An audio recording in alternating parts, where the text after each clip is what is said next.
Pagbasa sa 10 kabanata ng Aklat ni Juan, ang talinhaga tungkol sa pastol, talata 1 hanggang 42. Pakatandaan ninyo, ang pumapasok sa kulungan ng mga tupa nang hindi sa pinto nagdaraan kundi umaakyat sa di dapat pagdaanan ay magnanakaw at tulisan. Ang tunay na pastol ay sa pintuan nagdaraan. Pinapapasok siya ng gwardya at pinapakinggan ng mga tupa ang kanyang tinig. Tinatawag niya ang kanyang mga tupa sa kani-kanilang pangalan at inilalabas sa kulungan. Kapag nailabas na, siya'y nangunguna sa kanila at sumusunod naman ang mga ito sapagkat kilala nila ang kanyang tinig. Hindi siya sumusunod sa iba kundi patakbong lumalayo sapagkat hindi nila kilala ang tinig ng iba. Sinabi ni Jesus, ang talinhagang ito, ngunit hindi nila nauunawaan ang ibig niyang sabihin. Kaya't muling sinabi ni Jesus, pakatandaan nyo, ako nga ang pintuang dinaraanan ng mga tupa. Ang mga nauna sa akin ay mga magnanakaw at mga tulisan, ngunit hindi sila pinapakinggan ng mga tupa. Ako ang pintuan. Ang sinumang pumapasok sa pamamagitan ko ay maliligtas. Papasok siya't lalabas at makakatagpo ng pastulan. Dumarating ang magnanakaw para lamang magnakaw, pumatay at manira. Naparito ako upang ang mga tupa ay magkaroon ng buhay, ng isang buhay na masagana at ganap. Ako ang mabuting pastol. Iniaalay ng mabuting pastol ang kanyang buhay para sa mga tupa. Ang bayaran ay tumatakas kapag may dumarating na asong gubat. Iniiwan niya mga tupa palibhas ay hindi siya pastol at hindi kanya ang mga ito. Kaya't sinusunggaban ng asong gubat ang mga ito at binubulabog.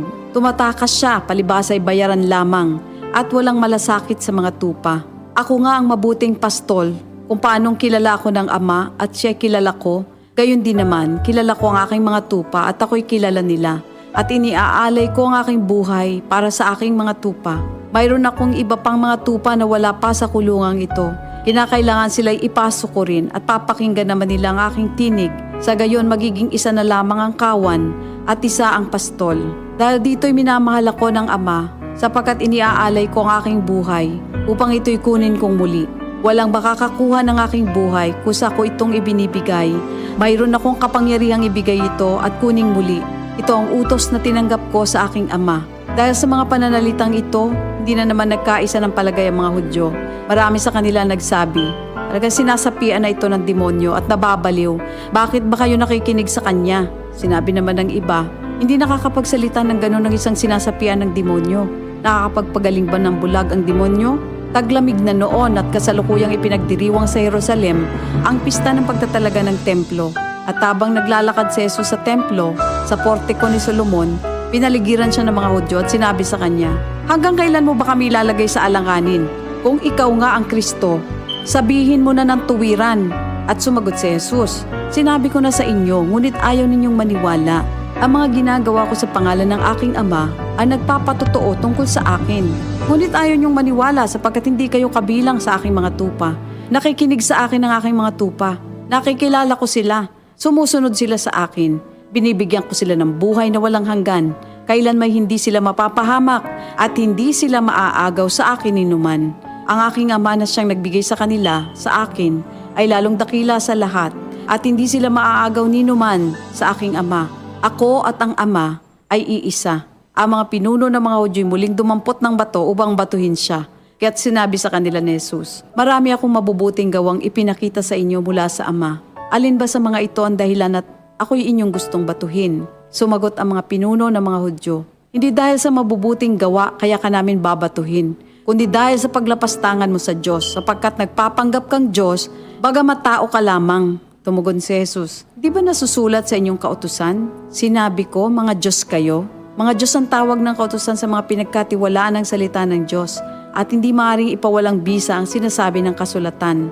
Ako'y pinili at isinugo ng Ama. Paano ninyo ngayon masasabing nilalapastangan ko ang Diyos? Dahil sa sinasabi kong ako ang anak ng Diyos? Kung hindi ko ginagawa ang mga pinapagawa ng aking Ama, huwag niyo akong paniwalaan.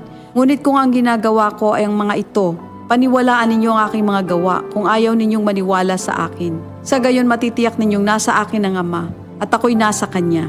Kaya tinangka naman nilang dakpin si Jesus ngunit siya'y nakaalis. Muling pumunta si Jesus sa ibayo ng Jordan sa pook na dating pinagbautismuhan ni Juan. Habang naroroon siya'y maraming lumalapit sa kanya. Sinasabi nila, si Juan ay walang ginawang himala, ngunit totoo ang lahat ng sinabi niya tungkol sa taong ito. at doon maraming sumampalataya kay Jesus. Ito ang salita ng Diyos.